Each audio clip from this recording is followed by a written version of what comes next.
stop me if you've heard this before. You're waking up, you feel like crap, you do not want to get out of bed, and you certainly don't want to go to work and grind. Yeah, not going to happen today. So we're going to talk about motivation today. Ooh. And we're going to talk about how to hack it, because not every day are you willing to get up and get after it. Let's get into it.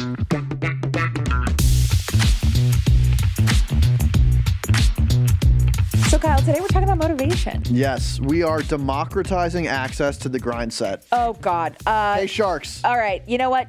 Podcast over. Are you willing to invest? I don't like this. Okay. So based on, we have some differences. I would say that you're pretty intrinsically motivated. Is that correct? I would agree. So why don't we talk about what that even means? It's a great way to live. Yeah. Yeah. I wish I was intrinsically motivated. I am not. I am externally motivated or extrinsically motivated. Okay. But let's define motivation before we move forward. According to Merriam-Webster. Merriam-Webster defines. So there's two different types of motivation. Obviously, motivation is like how you get things done. But there's two. There's intrinsic and there's extrinsic. Those are the two big buckets. Mm-hmm. So intrinsic is you're using your own vibes to get yourself through the day. You're self-fulfilling. Yeah, you don't need, you use your personality, your values, your desires to fuel you to move forward. Yeah, we'll talk about it more as well. But I think also you're connected to the work or to what you're trying to accomplish a little more. Like you get this motivation through a sense of purpose or connection to the why. Right. So you don't need a lot of like external things to get you to do it outside of what you're trying to accomplish. Yes. And then extrinsic is exactly that. It's you need external things to keep you Here's a driven. gold star. Here's a gold star. You want some more money? Here you Yes. go. So that could be a variety of different things. So there's a few types of motivation I'd like to talk about before we kind of dive into what this means. Okay. First is achievement. So that's more intrinsic. That's I want to feel like I'm achieving something, and therefore I'm achieving it. I'm doing it. Yeah. There's power. I want to be powerful, and I want to exert power over others, which I guess is intrinsic, but kind of seems a little effed up. Yeah, maybe that's the dark side of intrinsic That's the dark motivation. intrinsic. There's feelings of competence. I want to feel like I'm good at my job, and therefore I work hard to feel good at my job. There's connection. I want to be socially accepted. I want to feel like I'm connecting with others, and therefore I'm doing X, Y, and Z. Yep. There's incentives, which is the classic extrinsic, which is I am going to be given extra money if I do this thing, so I'm going to do that thing. And then there's avoidance. So I'm avoiding a bad feeling. I'm avoiding guilt or shame by doing something. Oh, interesting. I like that one. Also intrinsic, and maybe the dark side of intrinsic motivation. So we just mentioned, Kyle, you might be a little bit more intrinsically motivated. You feel very connected to your work, and you don't require a lot of carrots to get your job done. I do require lots of money, though. So if anyone's listening, you need to know. I guess, I mean, it's your words, but I do think that's probably true. Like, I mean, sometimes other people know you better than you know yourself. I feel like I can connect to the why very easily, and that's motivating to me. In some ways, it is kind of like gaslighting yourself. Like, I'm a little worried I could work anywhere and do any job and be like, this is really important, and I'm connected. And then I'm like, in reality, I'm doing like a terrible thing, or like it's not important. Right. So that's concerning. But at Morning Brew, like, I do genuinely feel connected to the work, like intrinsically motivated. I think the work we all collectively do is like a net positive for society in a variety of ways. So it's exciting. Like, I do get up and I feel like I'm motivated to work and work hard and achieve things. We could go into like the other things that are probably behind that. But yeah, for the most part, I think I'm intrinsically motivated. You don't think you are intrinsically motivated? No, I certainly am not. Yeah. I am exclusively, there's not an intrinsic motivation bone in my body. Okay. I am extrinsically motivated. Yeah. External motivation, external validation is like really what I go for. Okay. And that's tough. So for everyone that's like all high and mighty intrinsic motivation, like Kyle, congratulations, you can turn this off, you're done. But don't, continue listening. Please. Yeah. Boost those numbers. For me, I'm externally motivated. So it's almost like embarrassing how easily manipulatable I am with extrinsic motivation. Like, I was the A student. I remember the only time I've gotten a C in school, period, from literally K through college. Yeah. And it was my 8th grade sewing class. I got a C+ because I didn't finish my damn cow pillow, which literally I cried about. Like, I cried so much about. Yeah. I mean, the fact that you haven't let that go, I can see it still It really bothers me. deeply bothering you. I don't remember inside. what the name of the teacher was, but she's Wow. on my shit list. I mean, she's lucky about that. But I was really, really motivated by getting a good grade. I would do exactly what was required to get that grade and no more. Like, I was not in it for the love of the game. And I'd say that you were. Like, you are. Yeah, I mean, I got many C's is what you're trying to get me to say. No, live on the not at all, not podcast. at all. But I mean, I think that you are more like interested in the why and not the like, what's the outcome? Yeah, school was like always, I did enjoy school, but I enjoyed learning. And if there was a course that like I just wasn't interested in, just being like, but if you work hard, you'll get an A. I'm like, well, I don't care. Right. And so like we probably ended up in the same spot. Like I got good grades, but the reason I was getting them is I was connected to the classes I was taking. I saw like the broader point of learning and it was really exciting to me. Like I loved reading. If I was in a comparative politics class, like I loved that. So I would be doing it intrinsically because I connected with it. And if it wasn't a class I was interested in, okay, I'm not going to do it. I don't care about an A or a B or a C. I care about the learning and I'm not interested in learning this. So we might have gotten to the same point, which is like getting a good grade in most things, but you're saying you were doing it because you wanted the A. Yeah. And I'm saying I wanted to do it because I was interested in what I was doing. Yeah. But it's the same. Like I still loved, like I loved reading, I loved learning, but if I had a class that I wasn't interested in, I was sure as shit doing anything I could to get the A or the A-, Yeah. and not doing any more because I wasn't that interested. I would go above and beyond in the classes that I was really interested in, for sure. But I think this obviously applies to your job as well, right? Like there are no more grades once you graduate, but there are ways to like still feel externally motivated at work. And I think, however, those get a little muddled, and it's really hard if you are truly like I am externally motivated. Like sometimes I feel like I'm not seeing the vision, and even if I love what I'm doing, sometimes it's not enough. Yeah. And so I find myself feeling like kind of listless some days. And if I'm not like, I have this external motivation. So to go over like, what could external motivation be at work? If it's not getting an A+ on a paper, right? It's like having a good performance review. It's getting a raise, getting promoted. I mean, I was like before, again, we've talked about this many times. I'm like a recovering tryhard. And like at the beginning of my career, like I was comparing myself to other people down to like the dollar amount of bonuses. I remember comparing with some of my coworkers, like we were in the same position and I was like, oh my gosh, like what was your bonus? What was my bonus? And I was like, oh, mine was $150 greater. I'm like, a better person I than must you. be doing better, you Yeah. know, like, oh my God, all of this hard work is like paying off, which is so dumb because it was like stupid. Yeah, I mean, you could take it to an extreme place where maybe it's unhealthy in the long term, or maybe it's like ruining your friendships because you're like, oh, $150 better than you. But I don't think it's like, I don't want to paint this as absurd. Like people are and like to be recognized for their work. And part of that recognition can be like you giving money, you know, compensation increase, a bonus, saying like, great job. Like I think wanting to feel validated is normal. There's just ways you can take it where it's extreme. And I don't think it's sustainable if that's the only thing you have going for you and you don't feel connected to the work at all. Because eventually you're just going to be like, I can't get enough validation to keep doing this. Right. So I've started hacking my motivation.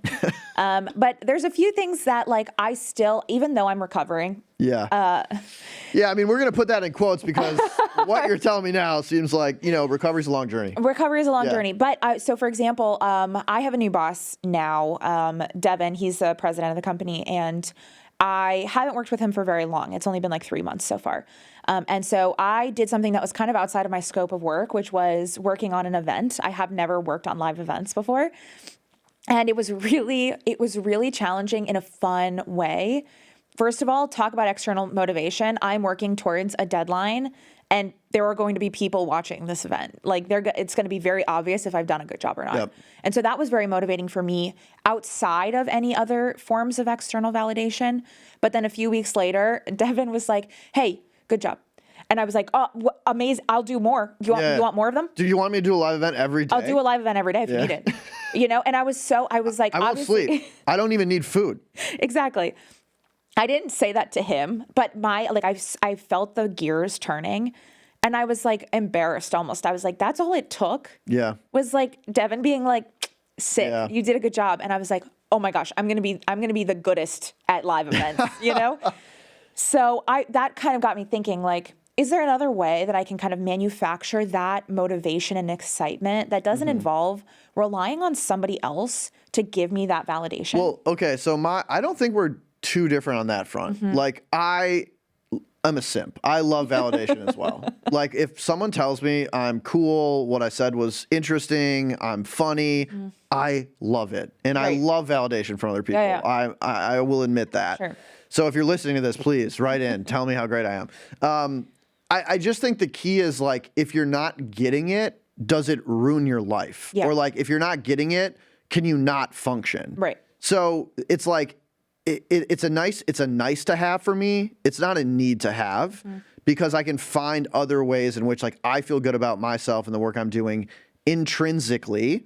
But I'm not going to lie. Yeah, if you want to pay me more money, if you want to tell me I did a great job, if you want to tell me I love your shirts, go right ahead. Like that's nice. So I don't think it's an either or. I do think if it's like you only have extrinsic motivation, eventually you just like need to get more of the high to keep going. And like Devin can't, sit and call you every single day being like, you're doing amazing. Right. And it would also lose its its luster. Yeah. Exactly. And that's where you need something intrinsically to fall back on. Yeah. So the downsides of external motivation are kind of what you've just outlined. First of all, it's all very short term. And it's out of your control. It is out of your control, and it's also hard to replicate and scale. Yeah. And so if Devin said, hey, great job every single day, I'd be like, okay, whatever. By the end of day 4, I'd be like, this doesn't have that like excitement anymore. So the fact that external validation relies on it being kind of like scarce makes it even harder to then force yourself to like pursue that validation.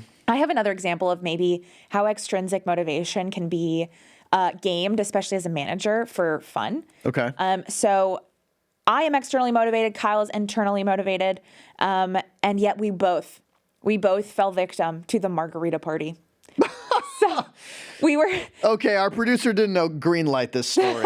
I don't even know what's coming. I've been to a lot of margarita parties. No, so this was back in our Morning for Learning days, and we were trying to fill. It was like our 3rd or 4th cohort, and it was like one of the first times that the team in its entirety was working together. And our manager was like, "If we surpass our goal of 150 participants, I will buy everyone margaritas the next time we're all together."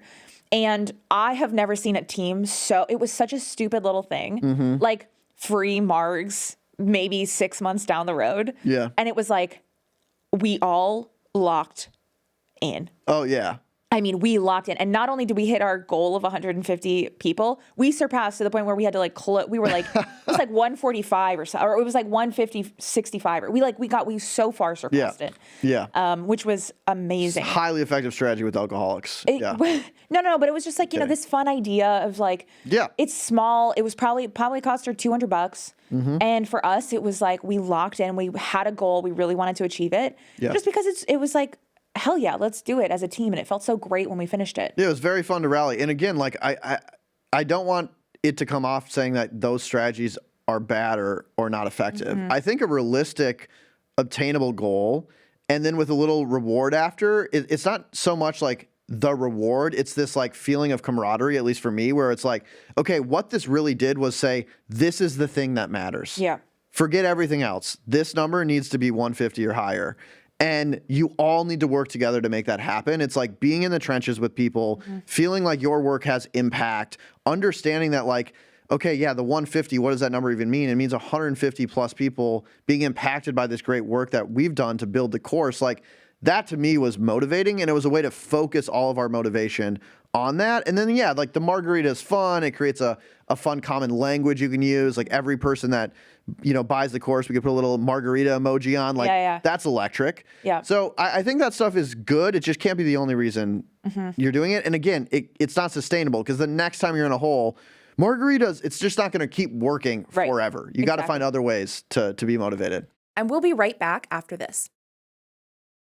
Okay, back to the show. Yeah. How would you hack your motivation? Well, okay, so I did some research, and I think this is actually really interesting because there's been a ton of social science around what makes someone motivated, particularly in the workplace. And there's a few research papers or like models I really like. So the first one is called the Hackman-Oldham model, and they looked at 5 things that make up someone's happiness or motivation in their job. 5 distinct categories. Skill variety, which is, are you using a variety of different skills? You're not just like only needing to push button. You get to like push button and run and jump. You know, it's maybe not you're doing those specific things if you're like us and working in an office, but you're using a variety of skills. There's task identity. Can you like clearly identify the tasks that you're doing and they feel very separate? And you're, again, it kind of speaks to this variety. Task significance. Do you think what you're doing matters? Can you tie what you're doing to a bigger picture? There's autonomy.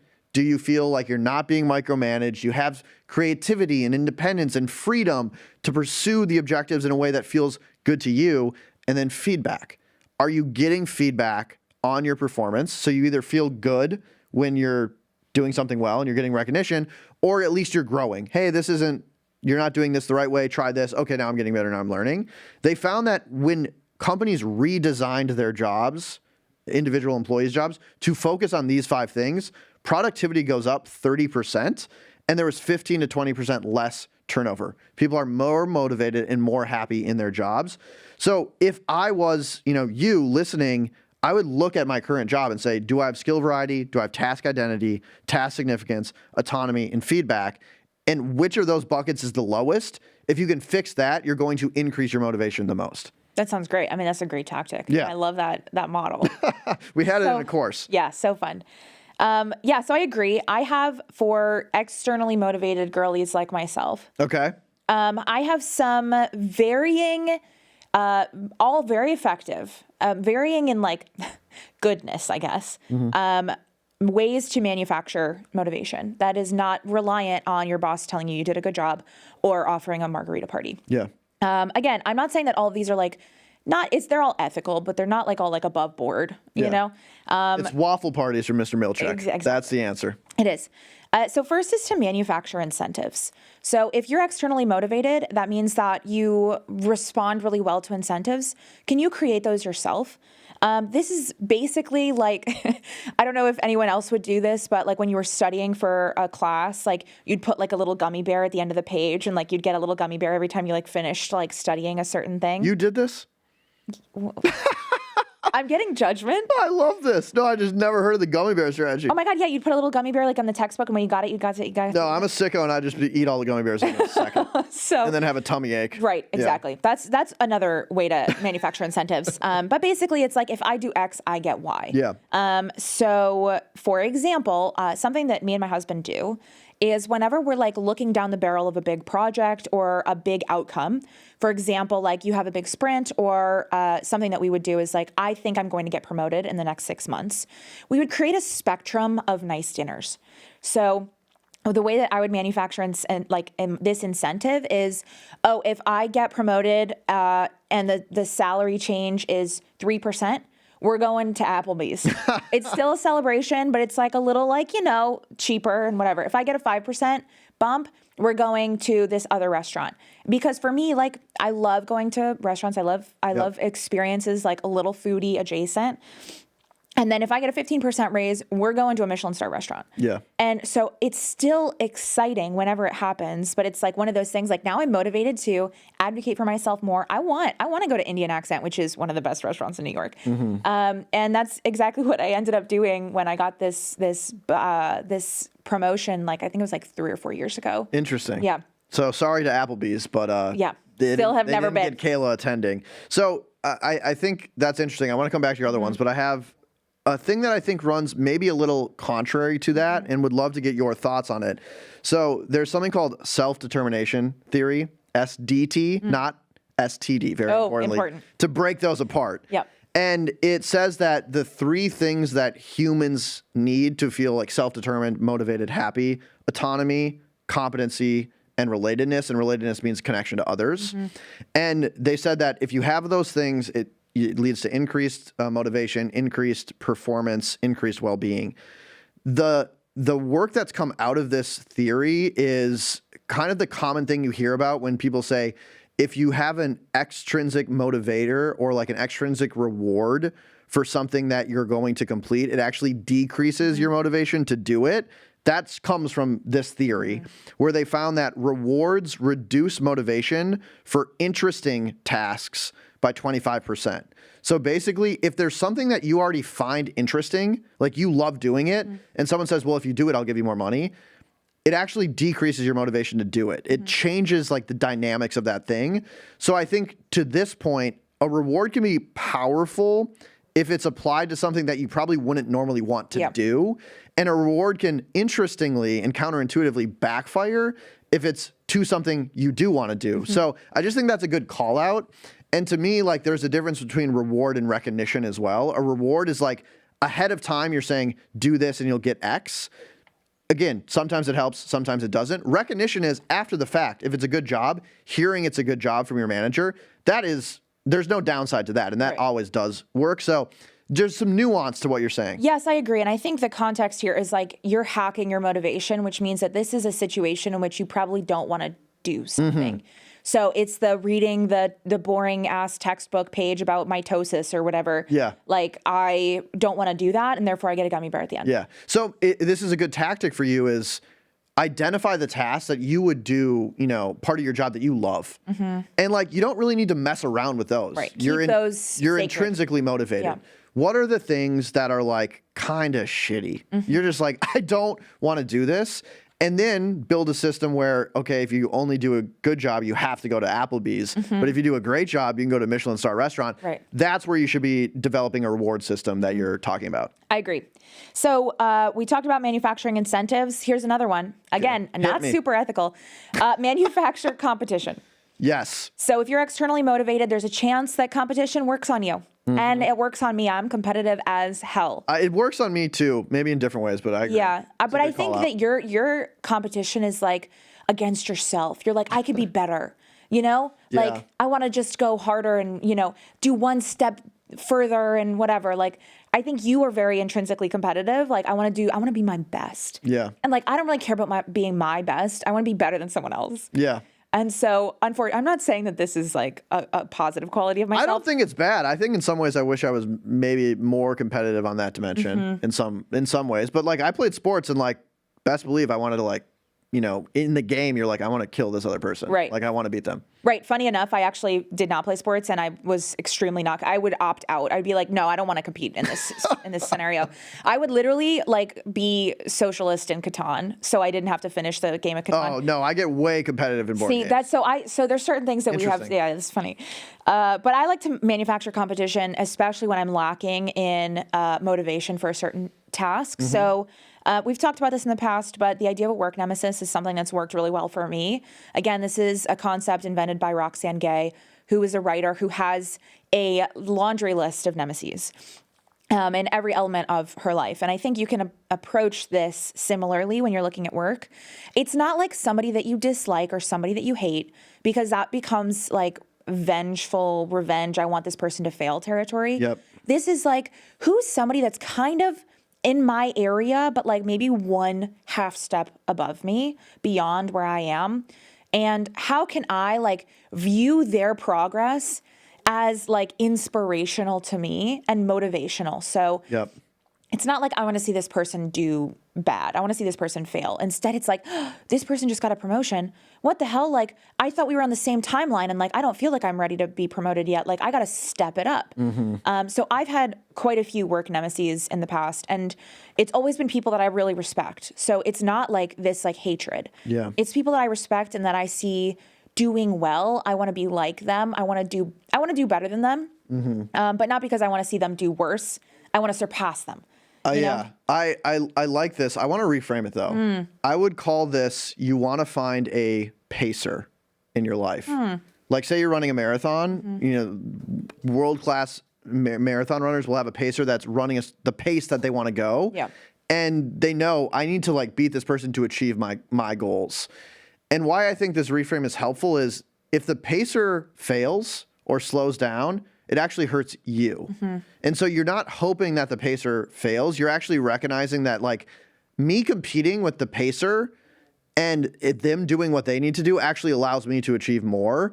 And in some ways, like I think if you are competitive with someone, it's net negative for you if you're like, and I want them to fail. Yep. I just think that's like, you're building up spite. Like spiritually, I don't like vibe with that.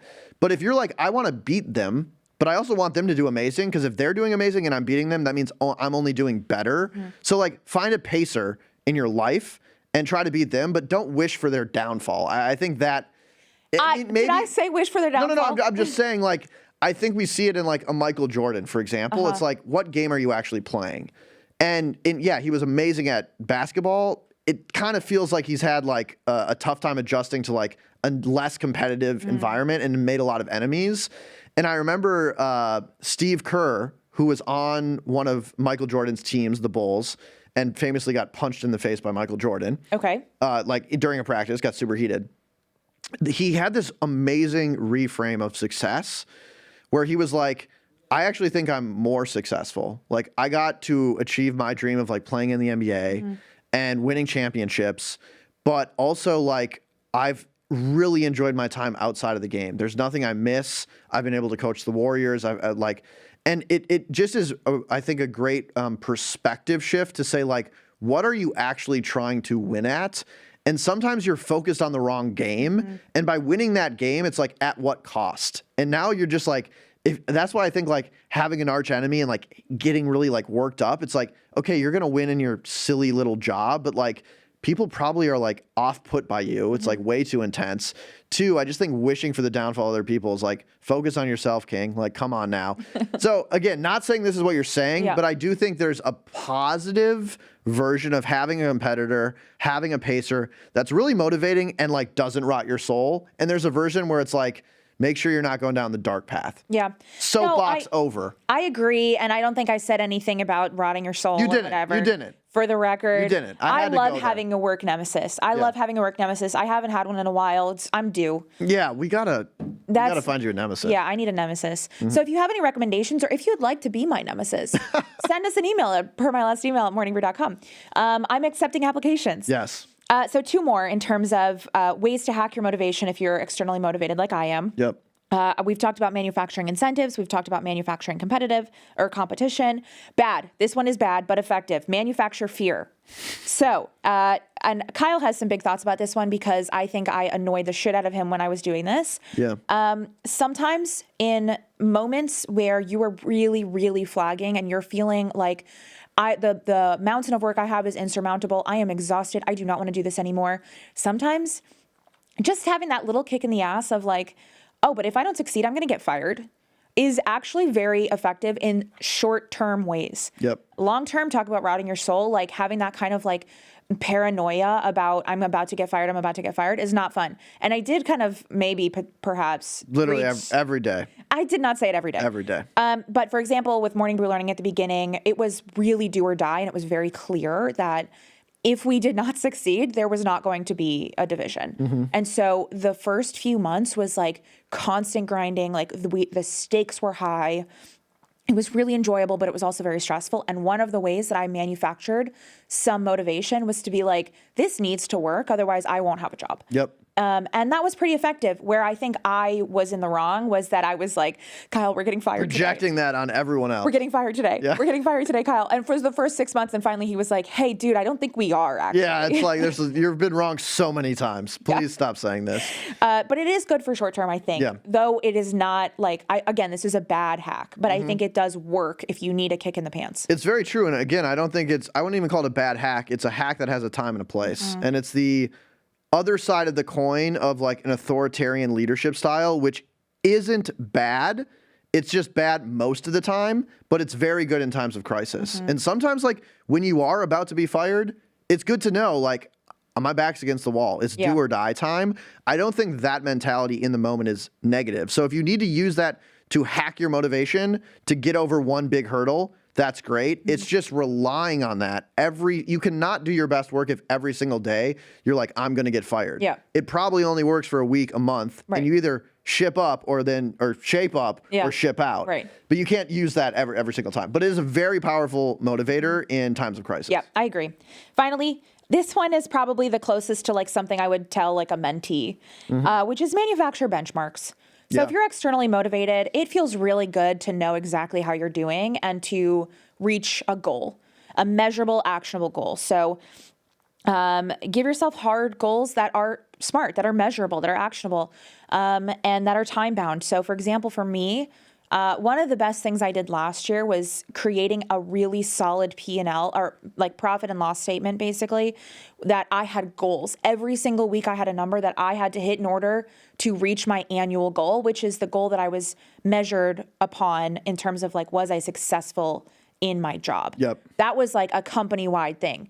Well, like with my boss. Yep. For me, in order to reach that goal, I needed to break it down into its parts. And so I knew if I didn't hit a certain revenue goal in 1 week, I had to make it up the next week. Otherwise, I was behind and I wasn't going to hit my total year-end revenue goal. Yep. That was very, very motivating for me. And it also allowed me to relax when I had hit it.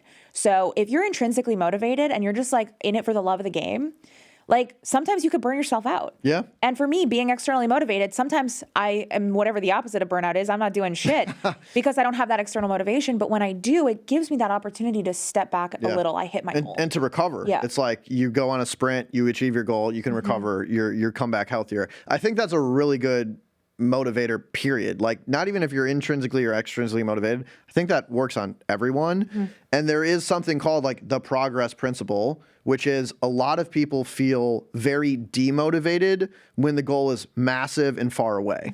Like even year-long goals, you're like, I have to work on this every single day for like a whole year and I won't even know if I hit it until the year. Like very demotivating. Breaking it down into chunks, I think is the most tactical, like best advice you can have when it comes to motivation, which is exactly what you've outlined. So I think that is a brilliant tactic that everyone should do, which is break down your work into like week-long goals, week-long tasks, and that is how you can get motivated and it's sustainable over the long term. Thank you so much for calling one of my tactics brilliant, because that has now given me the fuel to do better next week. I'm playing 5D chess with Kaila. I was like, oh, you need a little external validation? Bam. Hit her with it. So yeah, that tactic was brilliant, and you'll get even more brilliant tactics next week. Well, I want to finish with something here that is coming back to the why and like intrinsic motivation. There was a really interesting study by Deloitte in 2022 that found that 75% of Gen Z would choose purpose over paycheck. And I think the generational difference is actually not massive. LinkedIn did a study, 14% of people would give up 14% of potential earnings for a more meaningful job. And then Adam Grant, the guy who is somehow everywhere on every podcast and writes a million books and has a beautiful bald head. Shout out to Adam Grant. He did this really interesting study where they gave radiologists who were looking at like, cancer screenings, pictures of the people that they were actually looking at. And, one group didn't have the photos, one group did. For the group that had the photos of who they were actually looking at, 46% higher diagnostic accuracy and 12% longer reports they wrote about that diagnostic. That's wild. The thing that they were accurate on. And I think, what he explained in this is understanding how your work impacts a person or a group of people is so motivating. And I think that just at a base level of humanity, like you feel really good when you understand how the work you're doing affects your colleagues in a positive way, affects members of a community, affects your customers. Like understanding that connection between your work and impact of a real human, I think is the most motivating thing you can do. And so that is my other encouragement for everyone. Like take a step back and just think like, how does my work affect my colleagues, my community, my customers? And that is going to be very motivating. And if you don't see a link, maybe you need to retool your job. Go back to the Hackman-Olda model. What are you missing? Or like maybe this isn't the job for you if you don't find deep meaning in it. Like you could do it for a year, you could do it for 2 years, but is this something that's sustainable? Probably not. So I just wanted to end there. Like I do think the why and connecting to the why is my ultimate motivation hack. Well, yeah, especially if you're intrinsically motivated. But you can be too, Kayla. You can be too. I promise. And if not, then just hack it. That's fine. Exactly. If not, then find an arch nemesis.